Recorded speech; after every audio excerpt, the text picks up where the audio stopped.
ಏಟತಿ ಬತ್ತಿಯಪ್ಪ ಮನೆಗೆ?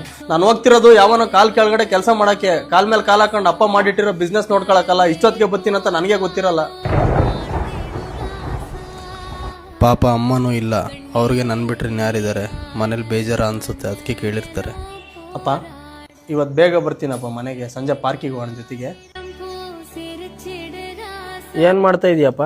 ಪದೇ ಪದೇ ಫೋನ್ ಮಾಡಿ ಯಾಕೆ ತಲೆ ತಿಂತೀಯ? ಬರ್ತೀನಂತ ಹೇಳಿರಲ್ಲ ಸಾಯಂಕಾಲ. ಅದೇ ಬೆಳಗ್ಗೆ ಲೇಟ್ ಆತಂತ ಹಂಗೆ ಹೋದೆ, ಮಧ್ಯಾಹ್ನಕ್ಕೆ ಊಟನೂ ತಗೊಂಡೋಗ್ಲಿಲ್ಲಲ್ಲ, ಊಟ ಮಾಡ್ದೆ ಇಲ್ಲ ಅಂತ ಕೇಳಕ್ ಮಾಡಿದೆ. ಛೇ ಪಾಪ, ಊಟ ಆಯ್ತಂತ ಕೇಳಕ್ಕೆ ಮಾಡಿದ್ದಾರೆ. ನಾನು ಬೇರೆ ಬರೋ ಅರ್ಜೆಂಟಲ್ಲಿ ಅವ್ರಿಗೆ ಅಡುಗೆನೂ ಮಾಡಿಕ್ಕೆ ಬರಲಿಲ್ಲ. ಅಪ್ಪ ನಾನು ಇಲ್ಲೇ ಊಟ ಮಾಡ್ತೀನಿ, ನಿನ್ಗೆ ಆನ್ಲೈನಲ್ಲಿ ಆರ್ಡರ್ ಮಾಡಿರ್ತೀನಿ, ನೀನು ಊಟ ಮಾಡ್ಕೊ. ಬೇಗ ಬರ್ತೀನಿ ಸರಿನಾ? ಸರಿ ಕಣಪ್ಪ, ಆಯ್ತು. ಆ ಒತ್ಸಲರ್ ಮನೆ ಏಟ್ ದೂರ ಆಗತ್ ಪಾಪ, ದೂರ ಇಲ್ಲಿಂದ. ಯಾಕೆ? ಅದೇ ಅವ್ರ ಅಪ್ಪ ರಂಗಸಮಣ್ಣ ಬಂದಿದ್ನಂತೆ, ಹೋಗ್ಬರೋಣ ಅಂತ ಇದ್ನಪ್ಪ. ಅಷ್ಟಕ್ಕೂ ನೀನು ಕರ್ಕೊಂಡು ಅವ್ರ ಮಂತಕ್ಕೆ ಹೋದ್ರೆ ನಂದು ಒಂದು ದಿನದ ಕೂಲಿ ಹೋಗುತ್ತೆ. ಯಾರು ಕೊಡ್ತಾರ ಅದನ್ನ? ಅವನು ಹೇಳೋದು ಸರಿನೇ. ನಮ್ಮಂಗೆ 100-150 ರೂಪಾಯಿ ಕೂಲಿನೇ, ಅವನದು ಒಂದು ದಿನಕ್ಕೆ 1000 ರೂಪಾಯಿ ಲಾಸ್ ಆಗುತ್ತೆ ರಜೆ ಹಾಕಿರಿ. ಎಷ್ಟು ಸರಿ ಆ ವೈನ್ ಮೇಲೆ ಸಿಟ್ಟಾಗಬಾರ್ದು ಅಂತ ಅನ್ಕೊತೀನಿ, ಆದರೆ ಯಾವುದೋ ಪ್ರೆಷರಲ್ಲಿ ಮಾತಾಡ್ಬಿಡ್ತೀನಿ. ನಾನಾದರೆ ಫ್ರೆಂಡ್ಸು ಪಾರ್ಟಿ ಅಂತ ಹೋಗ್ತೀನಿ, ಅವ್ರಿಗೆ ನನ್ನ ಬಿಟ್ಟರೆ ಯಾರಿದ್ದಾರೆ? ಅವ್ರಿಗೂ ಆಸೆ ಇರುತ್ತಲ್ವ.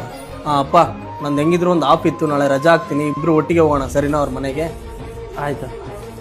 ಛೇ ಎಂಥ ಮನುಷ್ಯನಪ್ಪ, ಗುಂಡಿಗೆಗೆ ಚುಚ್ಚೋ ಥರ ಮಾತಾಡಿದ್ರು, ಒಂದು ಸ್ವಲ್ಪ ನಕ್ಕು ಮಾತಾಡ್ಸಿದ್